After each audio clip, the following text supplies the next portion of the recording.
Rockets fans are livid at this as Dillion Brooks last night got a technical foul, and as a result, he will be suspended for the Rockets' upcoming game on Friday against the Oklahoma City Thunder, while the Rockets still try and fight for that number 2 slot in the Western Conference. Welcome in here to Rockets Digest. I'm Jace Andrews. I appreciate you joining us. We'll get to the news in just a moment, but before that, hit the subscribe button. We're getting out the latest Rockets news and reports and rumors to you right away. If you want Rockets news all at your fingertips, make sure you hit that subscribe button. All right, let's talk about it. Dillion Brooks has been suspended for tomorrow's game against the Thunder after receiving his 16th technical foul. And that is a usual rule in the NBA. Once you get your 16th technical foul, you are suspended for a game. Now, there is some times where the technical foul, your 16th technical foul, could be rescinded. And in some situations, that's what Dillion Brooks thought was going to happen. But did not get rescinded. He has been suspended for the Oklahoma City Thunder game tomorrow night. The Thunder, they've clinched pretty much everything at this point, so they're not going to be playing to a high degree, or at least as high as they want to, or need to in that facet, because they've already gotten the 1 seed. But this is a big game for the Rockets because you're fighting for that 2 slot, and the Western Conference is so tight. I mean, they just have that 3-game lead right now on the Los Angeles Lakers in terms of claiming that 2 slot. Now, luckily, the Rockets have already clinched the playoffs, so that's a good thing, especially with the upcoming schedule being what it is. It's going to be a tough little 5-game stretch here between playing Oklahoma City and Houston and then going on a 3-game road trip to Golden State, Los Angeles for the Clippers and the Lakers before you come back home and play Denver. And again, going back to that standing page, all of these teams are either fighting for or already in the top 6 playoffs. You have Golden State being number 5, the LA Clippers, they're number 7. Obviously, you had the Lakers at 3, the Nuggets at 4, and the Oklahoma City Thunder at 1. So this is a very big time for this Rockets organization. And for Dillion Brooks to get this technical, it was tough. And that's where I want to kind of go into this, because it kind of seems like it really shouldn't have been a technical foul. We go first to the quote from Dillion Brooks as he said this after last night's game against the Utah Jazz, in which the technical foul occurred on him supposedly intentionally kicking the groin of a Utah Jazz player. I believe it was Colin Sexton. Either way, the quote is, quote, "Usually those things are considered flagrants, and I guess that referee Tony Brothers misspoke. I'll be ready to play on Friday," end quote. That's what he said. He's like, listen, that's a flagrant foul. That's not a technical foul. There's no reason that is technical. The reason that they are classifying it as technical is because they are saying it was an intentional kick, which I have the picture. We're going to go here and kind of make your own assumption of it. He's looking down like he's kicking a soccer ball. And I understand, I think the motion here is he's going up to shoot, and he's coming down. He's looking at his feet. He's looking at where he's going to land, and so obviously it looks kind of an awkward angle. Now, I'm curious where you think about this and where you come in. Get down in the comment section. Was this an intentional kick to the groin? Does Dillion Brooks deserve to be given that 16th technical foul and be suspended for a game against the Oklahoma City Thunder? I know that Dillion Brooks, in a lot of facets, has been considered a, quote, dirty player, I guess, maybe. He's more of a fiery player than anything. But the funny thing is, this season has been unlike any other in terms of technical fouls. His career high in technical fouls was 18. That was back with the Memphis Grizzlies. And obviously this season, he's already got 16.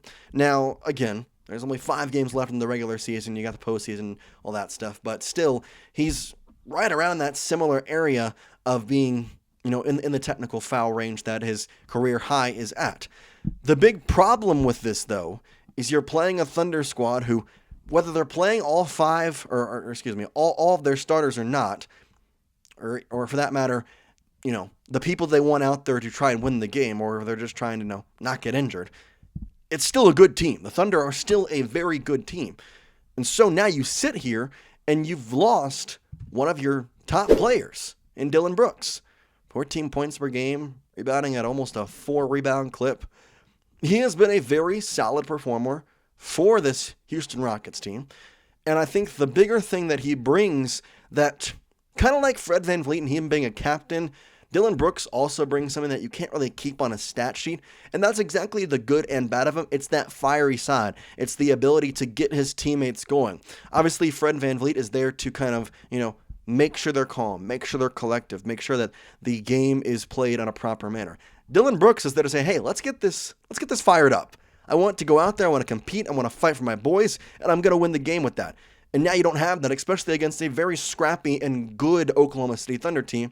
And, in some ways, I'm not going to say that I am going to have this opinion, but you have a foul merchant type player in Shai Gilgeous-Alexander, and, he very much likes to go for the foul when he's shooting shots.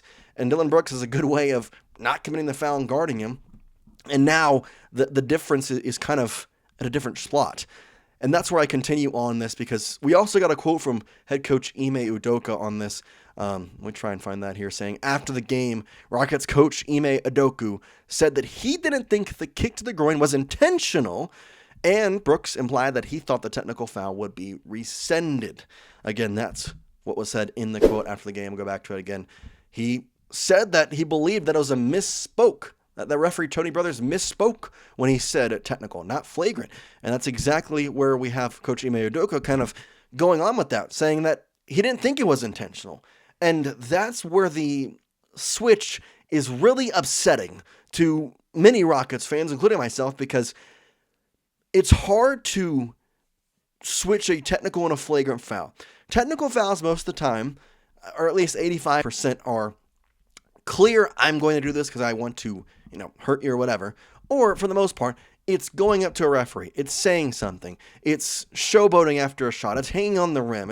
It's things that aren't occurring during the actual basketball play.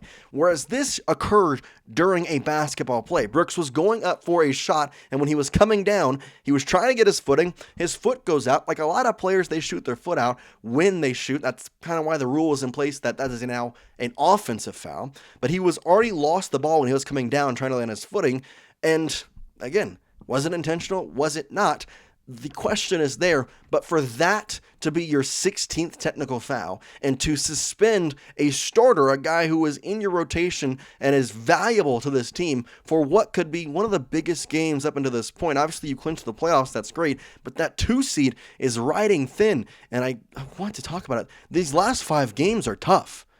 And when you play an Oklahoma City team who, I'm going to say it, they're not going to be competing as hard as Golden State, or as hard as the Clippers, or the Lakers, or the Nuggets, because they're in a situation where they are already the 1 seed.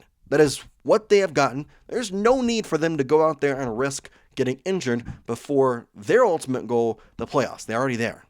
They've done what they could. So now you're losing a key player for a game that, of the last 5, honestly may be the easiest to win.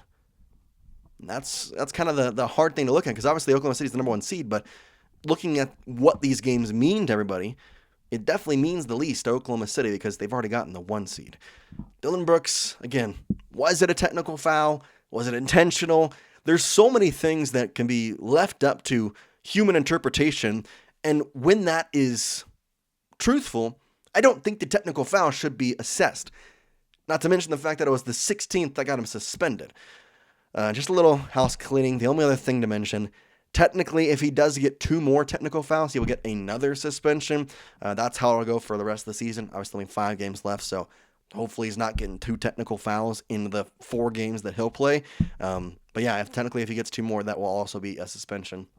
Let me know your thoughts in the comment section. Obviously, it's a frustrating time, especially with the Rockets being where they are, competing at the level they're at, and now you're trying to hold on to that 2 seed because it's so important. And the way that this Rockets team has gone all season, you want to be the top seed as best possible so that you can, have an easier path, quote unquote, to get to the Western Conference Finals and the finals for that matter. So, all right, well, I appreciate your time. If you have made it to the end of the video, you're obviously enjoying the content, so go down there and hit that subscribe button. It'll be that big red button. Click on it, and you'll be a part of the best Rockets community here on YouTube.